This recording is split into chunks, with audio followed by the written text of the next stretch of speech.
Hi there! After creating the email bot, the first thing I wanted to do was make it more dynamic. Today we are going to bring in the name of the recipient to the email greeting, like this. To make the bot more dynamic and add the first name to the email greeting, we need to do two things.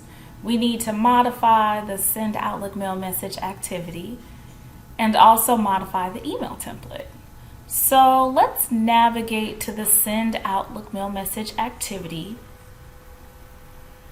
Currently we have just the email template variable here, but we're going to change it to string.format.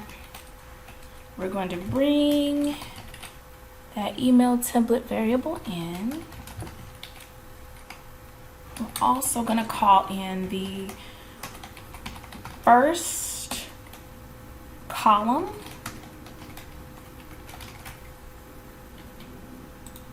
There we go. The next thing we need to do is modify the email template. To modify the email template, let's go to our HTML editor, and we want to modify by adding a string placeholder. So that's just the curly brackets with a 0 after the email greeting, like this. And so I am going to save the email template and run the bot.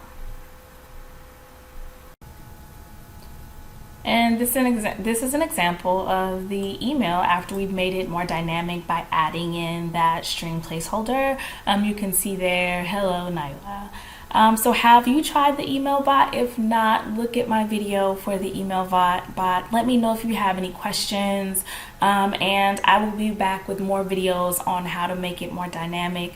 And please don't forget to subscribe to my channel. Thank you so much. Goodbye.